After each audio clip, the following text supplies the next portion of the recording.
Gucci Philippines ni Liza Soberano. Uploaded on her YouTube, sobrang hinangaan ng mga netizen.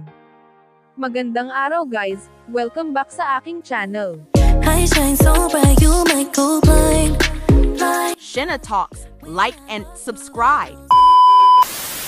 Sobrang galing ni Liza Soberano. Professional talaga ang datingan niya. Kamakailan nag-upload siya ng isang kaganapan sa isang event ang Gucci Philippines. Ang ganda na kahit ano man ang mga pananamit na ipasuot sa kanya ay sobrang nababagay sa kanya. At kinagigiliwan naman ng mga fans ni Liza, at lalo sa mga Lizken fans na mas lalong nagmamahal sa kanila, kahit na nagkahiwalay ang platform sa mga career nila, hindi sila iniwan ng mga sumusuporta sa kanilang tambalan.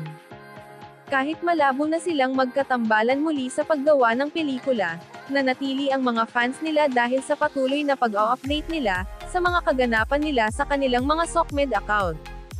Sabi nga ni Liza, nakasuporta siya sa mga projects ng boyfriend niya na si Enrique Hill, lalo sa malapit nang maipalabas ang kauna-unahang pelikula na ginawa niya sa kanyang pagbabalik showbiz. At sabi pa ni Liza, nagkikita naman daw sila ng boyfriend niya occasional dahil parehas silang busy sa kabi-kabila ang mga projects. Makikita sa mga comments sa upload ni Liza sa kanyang YouTube channel kung papaano siya pinagtanggol ng kanyang mga fans at mga tagahanga.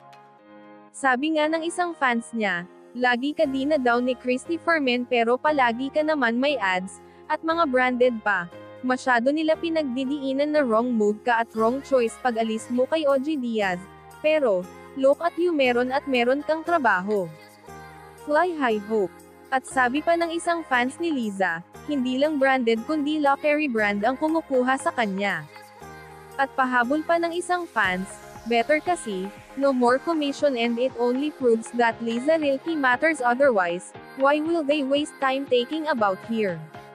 Kayo guys, ano masasabi nyo sa ating idol na si Liza Soberano, sa mga achievement niya? Comment lamang po kayo sa ating comment section. At syempre, huwag kalimutan mag-like at subscribe, para maging updated po kayo sa ating susunod na upload. Thank you for watching.